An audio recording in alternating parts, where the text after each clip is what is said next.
one of our Kickstarter streams that we've been running since the Kickstarter's been running, with each one of our talented authors and artists.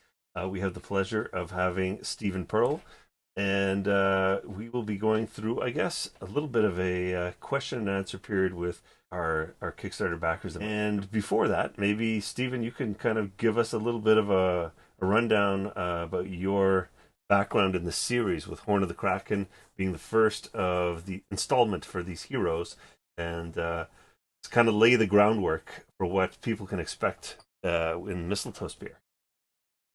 Well, Horn of the Kraken, if folks, just in case folks haven't read it, basically it's a heist in the 900s. And a group of heroes have to infiltrate Wessex and steal the Horn of the Kraken, which is being used to sink the ships of Jarl Eric. And with the Mistletoe Spear, they are just freshly back from that mission. They have just come home to Orkney and been there for about a week. And Jarl Eric comes in very clandestinely because he's on another mission, and he's also avoiding his wife, who's in a difficult mood. And as such, he decided that he'd deliver these orders himself. And he orders that they are to go to find the Mistletoe Spear, because the Mistletoe Spear, of course, was the spear that killed the god Balder. And when that happened, I just took it from the myth and I said that, all right, I'm just going to add a little bit to the myth. Odin was so enraged that in a fit of pique, he grabbed the spear and hurled it across the heavens. And it was moving so fast and so powerfully, it broke the dimensional barrier and came to rest in Northumbria. Yep, into Midgard. Yep, Midgard. And now the Athelstan is sending troops to try to find the Mistletoe Spear, because he believes that it will grant him victory and that it is an undefeatable weapon. So Jarl Eric dispatches Fjorn and his team to get there first and collect the spear for him. Only the spear, I don't want to give too much of that away, but the spear is different things to different people. Perfect. And it kind of plays with that whole idea. So you're in and for there's I'm sorry? No, I was just going to tell the audience you're in for a treat with this novel, because it's another one of those roller coaster rides, just like the first one. Sorry, I sidetracked you. Keep going with your thought. That's okay. Oh no, it is a great roller coaster ride. I don't think it's letting too much out of the bag to say that I've sent you a very preliminary version of a module for the first half of the novel, and it's called Troublesome Trolls, which tells you a bit about what you're going to encounter, but not necessarily totally in the way you think you're going to encounter them. That's one of the things we've done with Stephen's novels in the past, is we've turned them into adventures for the Fate of the Norns Ragnarok system. So if anyone who has read Horn of the Kraken was split into two adventures that we call in the C series of SEA, as in not the letter C, series of adventures. And I guess we're going to be continuing the C series of adventures with the Mistletoe Spear. Yep. But the two books are there we go. He's got him right there. Handy. The Dead Man's Blade is the first one in the series, and the second one is the Horn of the Kraken. And it was a collaboration between Stephen and James, and both of those are amazing adventures. Highly, highly recommend for anyone who plays Fate of the Norns Ragnarok. Now, while we wait for more questions from the audience, one of my questions would be for you to give us a rundown of Bjorn and his warband. I mean, they are just a really memorable band of misfits that you grow to love immediately in the first chapters of Horn of the Kraken. Oh yeah, I really like them. I mean, Fjorn, I guess, is the most normal of the lot because he's a skald and he's also the Carl son of Orkney. And really, he doesn't want his birthright. He's watched his father rule Orkney and rule Orkney well. And he's realized that if you're going to be a good ruler, it's a lot of work. And he really doesn't want to get into that. And it also turns out that his parentage is not quite what you might expect. And that creates quite a number of problems because it kind of paints a target on his back. And then you have Sigurlinna, who is, and excuse me if I mangle the names. I don't speak Norse and I have a hearing problem. So, No um, problems. okay. So She Sigurlina, is she's a just maiden of Ratatosk, right? Sigurlinna? No, Yeah. she's the Sethkona. Oh, Scythecona. Sorry, I mixed them up. My Yeah. bad. Oh, no problem. Um, beau- uh, Beautiful, friendly, sweet girl who can summon the dead to fight for her and is absolutely plagued by spiritual entities who are constantly coming up and nagging her and asking for favors. And Which, I absolutely love the way you and Chris both took the Scythecona in your novels and brought the spirits in her entourage to life, because that was one of the things that you try to bring forth in a role playing game, that she's always surrounded in spirits. She hears them, she sees them, but no one else does. And this is her vessel, her vehicle for her magical abilities. But your novel and Chris's both just latched onto that, and you guys brought so much life and character in terms of the ghosts, the specters that travel with the Scytheconas, and it just made it so much more interesting. And I love that aspect of it. It really brought, the novel brought that third dimension to that role playing game. I've dealt with a fair number of people who were into channeling in my life.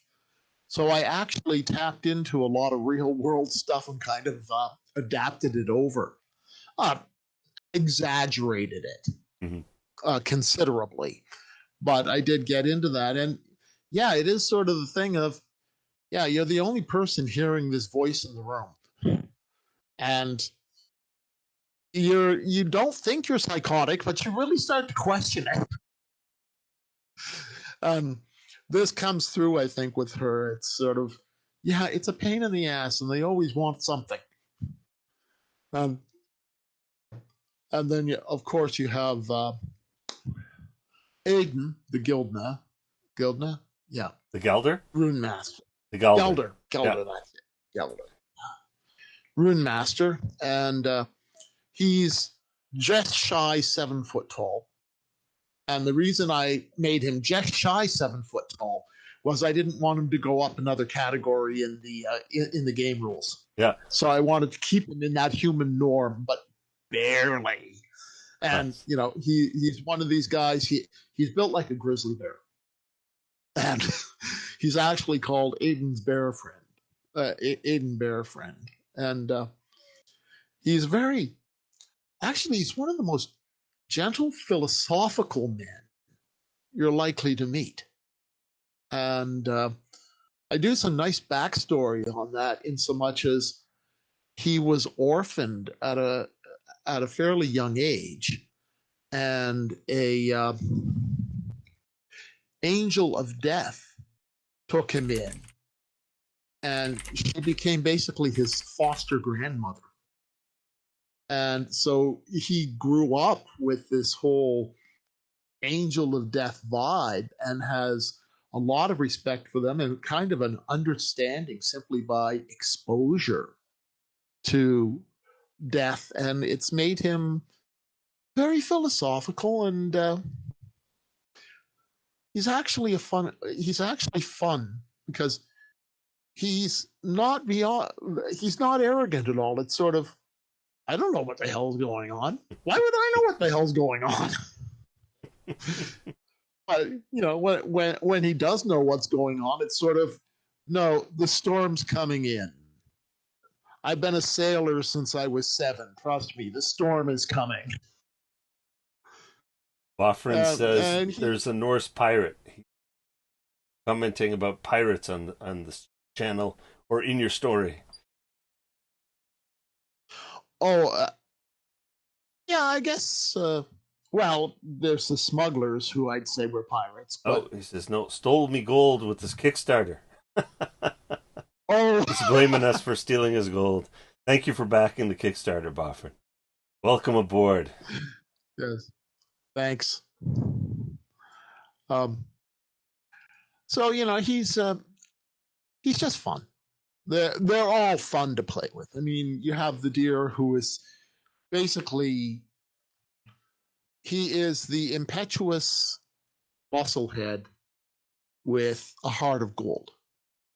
So he's not the sharpest tool in the box, but he is a tank, and he fulfills that role. And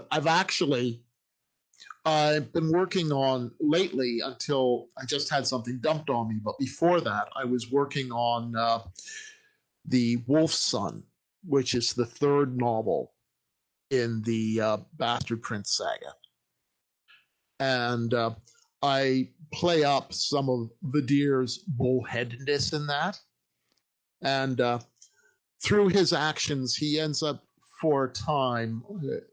Again, I don't want to give too much away, but for a time, he ends up stuck in wolf form, A nice and he surprise can't already turn back. for the audience here. Yeah. Maybe a lot of people did not know this is part of a trilogy of novels, that there is a third after the Mistletoe Spear. So surprise, surprise, haha, plot twist. There's another book in the works. Yeah. Well, Mistletoe Spear, the the Mistletoe Spear is really, they're all built to be standalone, but they do interconnect. And they use the same characters, and you actually gain a few characters in Mistletoe Spear. I have Devon the Druid, who joins up, and he brings a bit of a different perspective, and he becomes more expanded in Wolf's Son. And also, well, Mistletoe Spear has some really major battles in it. I'd say it's got more, when it comes to straight knockdown, drag out conflict, I'd say it has more than pretty much anything else I've written. And I've written quite a number of books. Grammarly just sent me a notice saying that I was something like over 10 million words through them, and they were kind of, yeah, keep using us. Achievement unlocked. Very nice. Yep. But yeah, the Mistletoe Spear, So if you're into. before we Oh, leave go your ahead. characters, I have an interesting question. Actually, my wife brought this up as a very interesting question. On the characters and their characterization within the novels. If we were to if this were like wildly successful and we would make movies about these novels, who would you cast as actors and actresses for your main characters, Bjorn and his warband? Okay, I'm gonna have to skip around in time because I'm not that familiar with a lot of actors. Okay. Um, Fionn, a young Harrison Ford. Okay. And the same question goes out to chat too. So if you guys have like certain actors and actresses that you think would fit the bill for a Viking warband, let's hear it in chat. So go ahead, Stephen. All right. So young Harrison Ford for Fjorn. Yeah. Um, Auden, the guy who played Hellboy in the first Hellboy movie. That was. I, I think I'm in the same boat as you. I'm not a huge Entertainment Tonight style guy. yeah. Ron Perlman, someone says. Yeah, that sounds right. Um, he'd have to wear platform shoes, but he's got that sort of vibe to him, and Yeah. he's not a fashion plate, and I could just see that guy on the prow of a Viking ship. Um, Hair color is wrong, but I forever and always have a soft spot in my heart for Alison Hannigan, and I would say for Sigurlina, if I'm going to choose a cast, she's going to be in it. If I Perfect. can change the age to match. Well, I mean, we got a Um, young Harrison Ford. We're in Wish country here. yeah, we're in Wish country. And let's see for the deer, Yep. who's a musclehead. Who's the um, I'm just trying to think. Who's the guy that did Sin City? I'm trying to remember. He also did the boxing movie. Oh, yeah. Battle Reed says Mads Mikkelsen for anything Viking related. And someone says a young Dolph Lundgren. Yeah, I could see that. I need to. The name sounds super familiar. Mads Mikkelsen. I'm sure as soon as face will pop up and I know. Yep. Agreed. Oh, for Ragna, Yep. the one who played the mother on the series How I Met Your Mother. She was only in the last season, but I don't know that series. uh, yeah, she's got a bit of the look, but she also had that kind of. There we go. She could pull off the teasing elements. Okay. And that's Uh, for who? the thing, For which character? Ragna. For Ragnar. Okay. Oh, yeah, yeah, the Lady of Ratoski. So here we go. Is Mickey Rourke? That's the name I was looking for. So yeah, I'm just like Steven. I know the faces, the names escape me. So yeah, I would say Mickey Rourke would be a good one.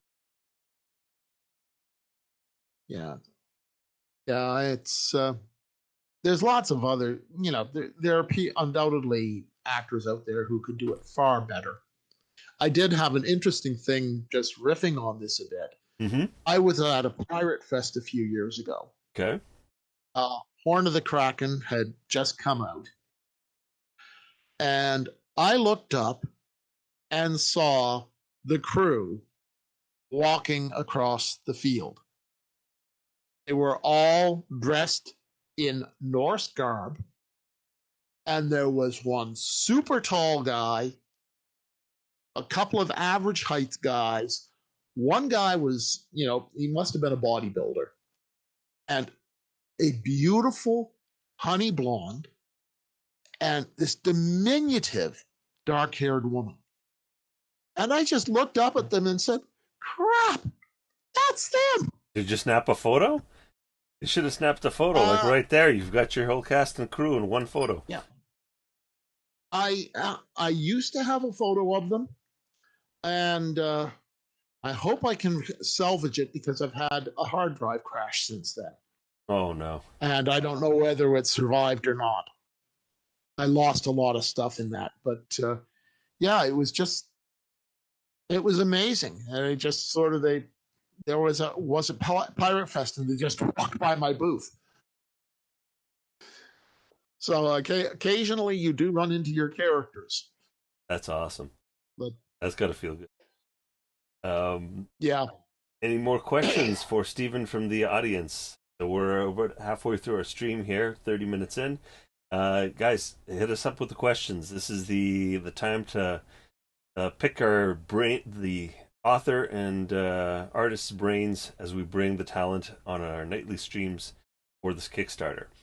So if anything you want to know about this novel, or Stephen just let leak that there is a third one in the works, or any of the adventures may be based on these novels, in terms of maybe what kind of like character classes are going to be in there, or monsters or scenarios. Um, yep, this is the time to ask. yeah, yeah. On that, in the first book, I stuck with the core characters of the of the core rule book Mm-hmm. because basically you don't want to have too many characters when you start a novel because people don't have enough time to invest in any one of them. Oh, excuse me. Yeah, I can totally get that because I got tried to get my son into Dragonlance, and he was reading the first novel of Dragonlance. Too many characters. This was years ago. I'm sure you can Yeah. handle it now, but back then he was like, I don't get it. There's like throwing name after name after name after name, and it was just all in the first like couple of pages of the novel. So definitely, I get you. So basically, you restrained yourself to the five archetypes in the first core rule book, which is the Ulfednar, which is like a warrior that can go into rage and turn into a massive wolf. A Scythecona, who deals in the unseen world of spirit magic. The Maiden of Ratatosk, which is like a shit disturber warrior who likes to bring out the worst in people on the battlefield. Mhm. The Galder, which is a rune caster, kind of like a hybrid warrior spellcaster, and the last one is a Scald, which is a kind of like Yeah. a spell slinger with his voice and can actually fight in battle too. So it's a good lineup. Yeah, and I actually had some fun with the Scold and the Maiden of Ratatask because it's a verbal uh, power. I just figured, well, yeah, you have the apples of Indon. So what's that going to be? Youth to the gods, golden apples of grace, Indon's power heal mortals of faith. Okay, it's a little bit of dog roll. Hmm. And I just kept coming out with these things. And in Mistletoe Spear, I actually go a bit into the taunt condition Nice. and I play with that. And I riffed on your idea, but I figure if somebody's going to taunt effectively, there has to be a commonality. You have to, like, I made it that okay, they can do it with body actions, yes, but to be most effective, they have to use, um, it has to be voice. Yep. So I have several points where I have Ragna.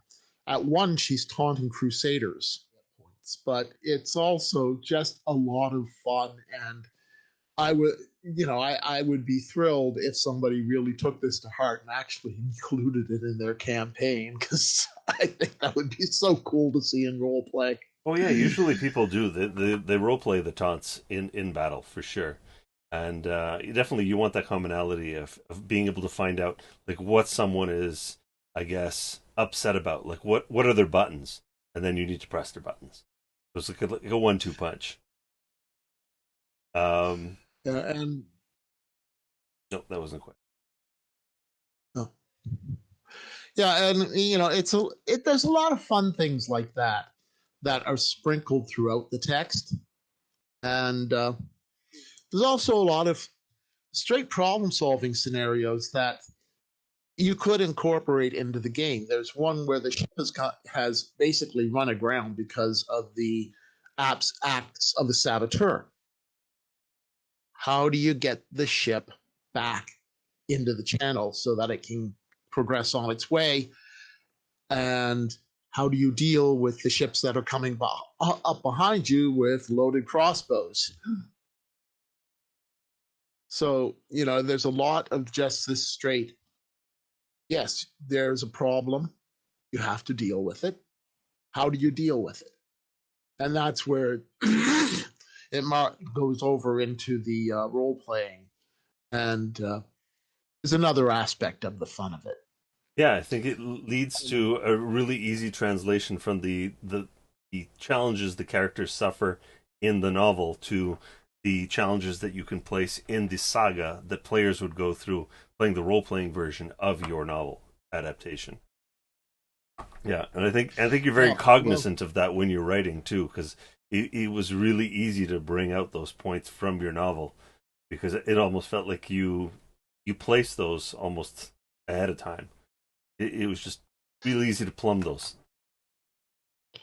and the funny thing is, I don't really plan anything ahead of time. I'm a complete pantser when I write, Yeah, but I guess that somewhere in my subconscious, I have a basic structure and a plan that I'm following. But I know, I always say I know where I'm starting, I know where I want to finish, and I have a couple of points in between. Outside of that, I'm surprising myself. I just create situations, throw them in front of my characters, and say, deal. I mean, if my characters ever got out, they'd kill me. They would have ample reason to hate me. But Uh, it's the fun of it. yeah, it's like the last scene from Horde of the Kraken. I don't want to ruin it by going into the details, but it's kind of like a the way I sell the novel is always saying it's an Ocean's 11 meets Lord of the Rings. It's like this is the Viking heist, right? And the last scene is them getting out, like in the James Bond style, like this is the exit out of the casino, kind of like how do we get out of Mhm. the uh called Bear's Den, and to set that up for players in terms of how do we, here's the map, here's where we need to go, what are our exits, and what are the contingencies we need to plan. That was really fun to actually play that out, that last scene out in the Horn of the Kraken adventure for the saga itself, because the players could take that in so many different directions depending on how much the prep work they wanted to do, how many contingencies they wanted to plan against, and just how crazy things would get in that last scene. That how many complications would snowball in front of their faces. Yeah, the thing with writing it for the book is I actually got to a point where I let them have a couple of lucky breaks because I wanted to keep the word count reasonable, and I could have spun it out more with more complications. Yep. But that goes to pacing and the differences between being a novelist and writing the game module. And I have to say, James took the very bare bones module that I sent you initially, and he did a marvelous job of fleshing that out and creating something that is a wonderful play attribute. Yep. I And those greatly two are salute pretty him. much the template now that we're going to be using for pretty much every saga going forward, because just the way it's laid out right now, all the information for every scene. You do an omen's importance. What kind of information are you going to get for that scene ahead of Mhm. time? Everything is just easily looked up. If there's a call out, it's in the margins. Yeah, no, I think this is pretty much our gold standard right now for sagas going forward. So, yeah, hopefully we hit those stretch goals and we can get those sagas lined up for it. If we don't, I mean, those are going to be future Kickstarters and future projects that we're going to definitely tackle. But we're definitely going to be within the means of whatever happens with Kickstarter. So, audience, please spread the word. Obviously, the bigger the budgets, the more we can pack in there for you guys when we ship the eventual whole anthology out to you guys. So, it'd be nice to give you guys some bonus sagas in that as well. Same price. Any more questions for Steven? We're almost going on 45 minutes here. What do we have? Got 7 people in chat. So yeah, so we've got how many days left in the Kickstarter? We're down to 11 days, and we're pushing 14 grand on the Kickstarter. So can't wait to cross that finish line. I think we're definitely going to cross the finish line. How far past the finish line are we? So that's really going to be down to we're trying to spread the word here with all these Q&As. We're going to try to put these videos out online, so anyone who's curious about things like these novels, what they entail. So again, if there's no other questions, Stephen, I'm going to give you the last 2 minutes to give everyone the sales pitch for your novel. Oh, someone's saying they're working on paperwork while listening, but they're enjoying it. So we'll give you the outro to Well, you, Stephen. You've got the platform. if you want all out war, Viking battles, magical shenanigans, a couple of character riffs on the Fate of the Norns structure that are unique to the book, and will be unique to the modules that come out based on the book, then Mistletoe Spear is really good for you because in Horn of the Kraken, we introduced the Selkie. And this is sort of the riffing on the basic format. In Mistletoe Spear, I believe I called them the Spectres. And they are a nasty piece of work targeted directly at Sefkonas and Druids.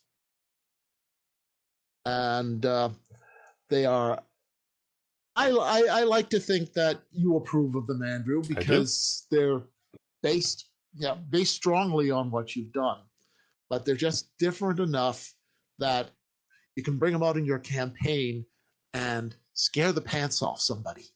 That's a very good No. point. So, with these novels, with these adventures, we are actually also growing the bestiary. We're growing the spell base, the magical item base.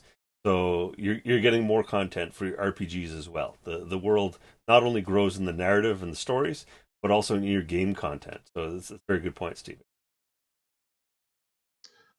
Yep. So if you want a good read, any of the Bastard Prince Saga books, of course, I'm biased, but they've been getting a lot of very uh, good press. Yeah, I'll second that. And I can tell you at the booths, there are a lot of people that come by and they're like, "All right, I've read your novels. Where are the next ones? Where are the sequels to these?" So yeah, I think after this Kickstarter, there'll going to be some happy readers out there. and they're well, you can take your gaming with you when you're on the bus. That's the great part about the novels. You can immerse yourself, and if you're in one of these things where, yeah, I really just want to be immersed in it and enjoy it, it gives you a nice little fix. Absolutely, it was a And great once you read. have a taste, It's true. and yeah. And Uh, I imply other parts of the world that. Oh, are no, we out go of ahead. time? No, no, Okay. we're not out of time. Okay. This is pretty much your QA for your book, so definitely Okay. going. I imply some other aspects of the world that a lot of the time I don't think get played with that much because I have a lot of spies and they've tended to be in the background, but they play pivotal roles for bringing out intelligence and implying the larger world that exists. And you gotta figure every one of the powers, minor or major, is going to have spies. And you have to ask yourself, what's a spy going to do? How are they going to operate in the 900s tech level? Hmm.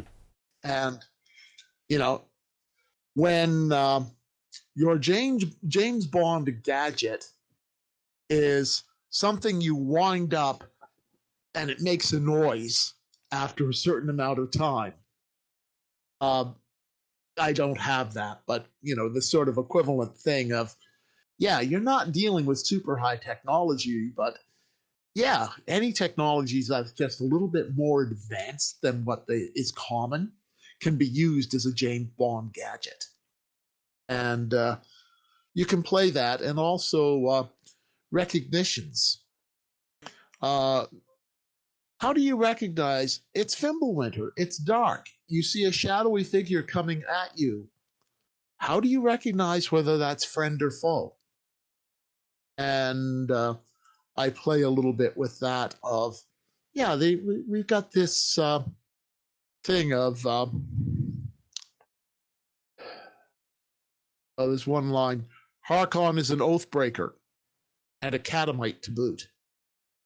And this is their recognition code. This is how they know that they don't have a Crusader spy creeping up on them because no Crusader is going to say either of those things. Agreed. They might think it, but And that's one of the cool things too is the fact that the novels and the world are set during Ragnarok, and that takes a lot of players by surprise and a lot of readers by surprised because in most literary works that deal with the coming of Ragnarok or the apocalypse, it's always how do we avert the apocalypse? How do we stop it or slow it down? But in this setting, in these novels, it's already there. You are in the apocalypse. And for those who aren't familiar, Ragnarok is not something that kind of just happens in one afternoon and boom, it's done. It actually unfolds over 4 ages. And the first one is absolutely cataclysmic, called Fimbulwinter. And the sun and moon are devoured by two celestial wolves, Skoll and Hati, and they plunge the world into Fimbulwinter, which is like eternal night, eternal winter, which is said to last 3 years in prophecy. And so obviously it harkens to there's another sun that will be built and forged and launched into the firmament for the second age that'll bring in its own cataclysm. But if you're playing or reading a novel that's set in Fimbulwinter, there's just all these extra considerations that just keep taking you by surprise. You're like, oh yeah, it is always cold. It is always dark. And then it just kind of takes you for that extra loop in the narrative, right? Yeah, and you can either have your characters see it as a huge disadvantage or use it to their advantage. I mean, at the end of the Horn of the Kraken, they escape in part because they work out a way that they can travel no lights. Yep. And they're able to infiltrate in part because they work out a way to travel no lights. So that's effective invisibility for anybody who is smart enough to exploit it. And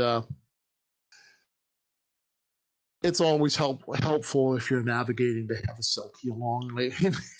And that was one of the big requests after the novel was written. The Selkie character, before we wrote the sagas, everyone was asking, is the Selkie going to make an appearance in the adventure? They really wanted.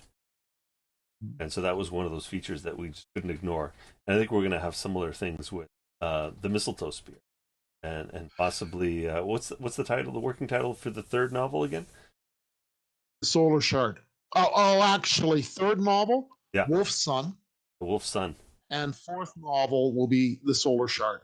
What? We're dropping a fourth novel here, guys. You're in for a treat. Look at that. Guys, Yeah, you're getting it'll the crazy probably inside take scoop. about 2 years to do it. So you're a lot But faster than George R. R. Martin. true enough. Um, yeah, Wolf's Son is the third novel, and it is currently about 90% done in rough draft. Mm-hmm. And the deer is a major motivator for this. Okay. Because you know that in the first book, Vidir comes and finds that his village has been razed. He believes his wife and son are dead. His father has been mutilated and left to suffer the straw death. And, that's his introduction. So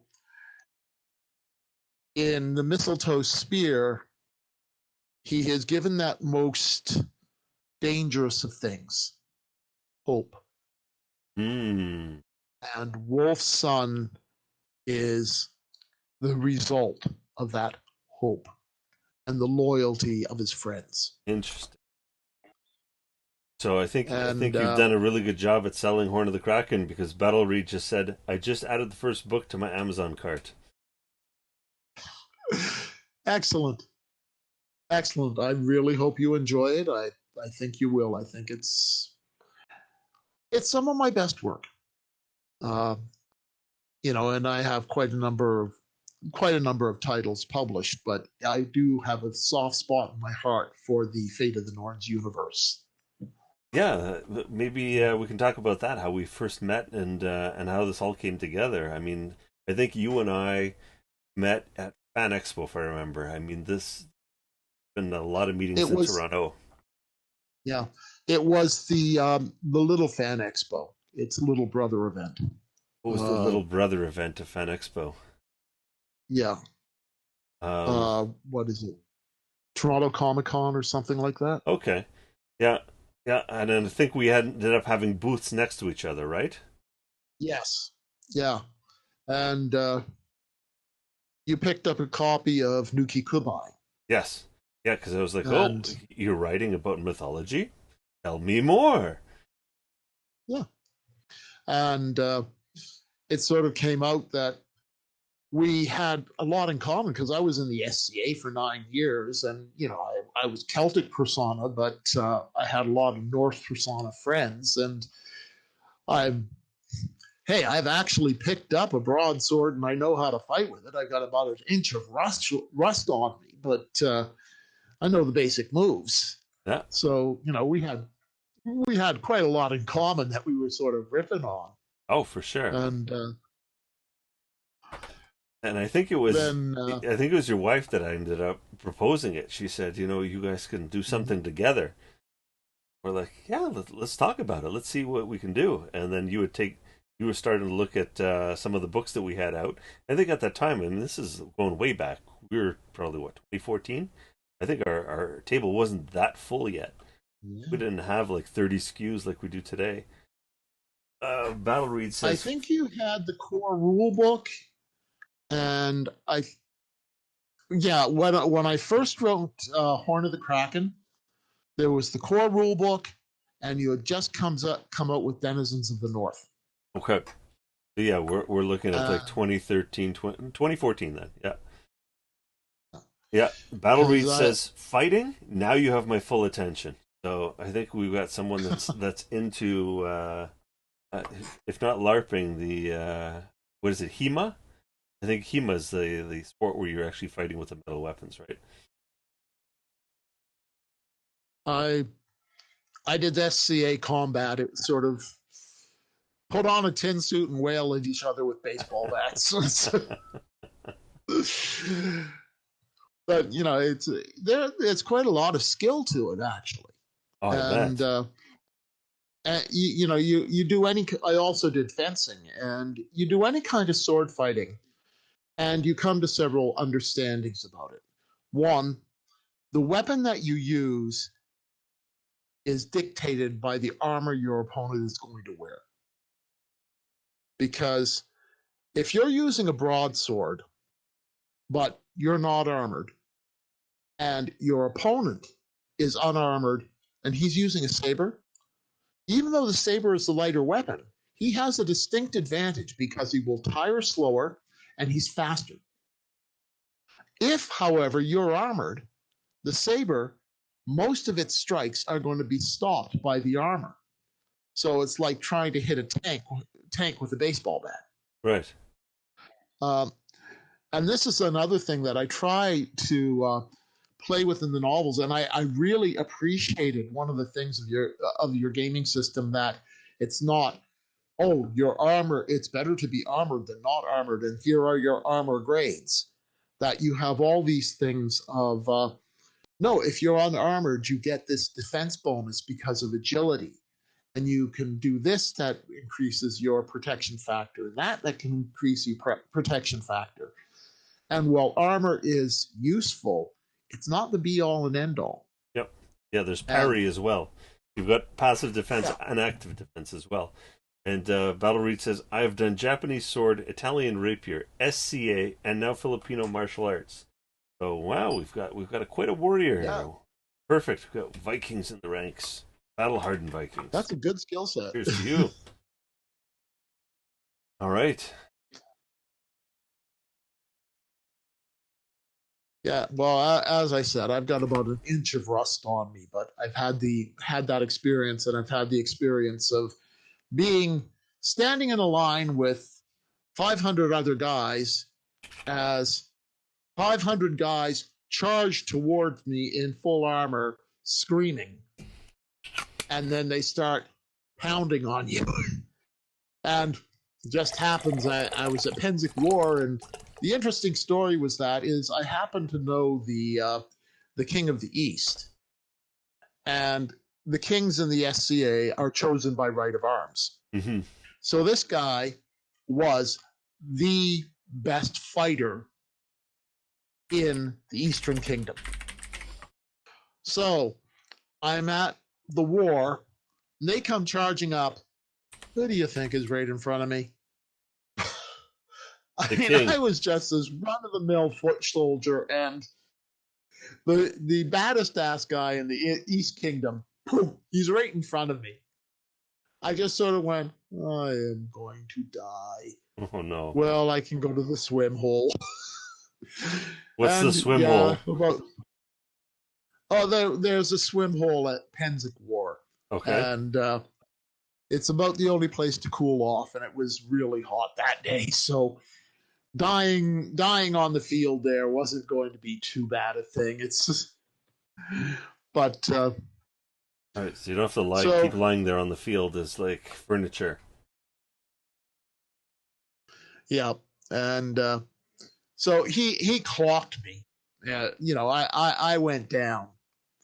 And then when you go down, you're supposed to lay on the ground, cover yourself with your shield, and just stay out of everybody's way until they call a hold and you can climb out and leave. Hmm. So I'm there on the ground. I've already lost.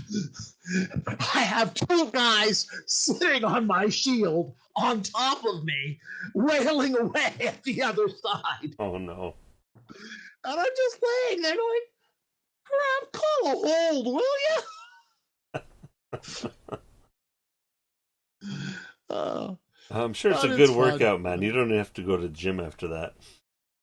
Oh no, I mean, well, suit of armor. If you're looking at a good suit, you're looking at 70 pounds on top of your body weight, Yep. and then you're doing an athletic activity. I mean, heavy hands. Who needs heavy hands? Battle Reed says, faster to death, faster back to the mead hall. Yeah. Well, that's why I say the swim hole. Uh, it was a clothing optional swim hole, so it was kind of enjoyable to hang out there. Well, perfect. Well, we're rolling up on 1 hour, so I want to thank you, Stephen, for coming out. It was a pleasure to do the rounds of your novel and upcoming novels. I want to thank everyone for coming out and being a participant in this stream. It'll be up on YouTube in a little while, so I would want to go too far over an hour because we've got an editor that needs to go over and basically go through this and format it for YouTube. Tomorrow we have another stream with Phil Brucato, a gentleman who used to work for White Wolf and is one of our stretch goals. He will be writing a saga for the Athleath box set if we hit those stretch goals, so please keep spreading the word.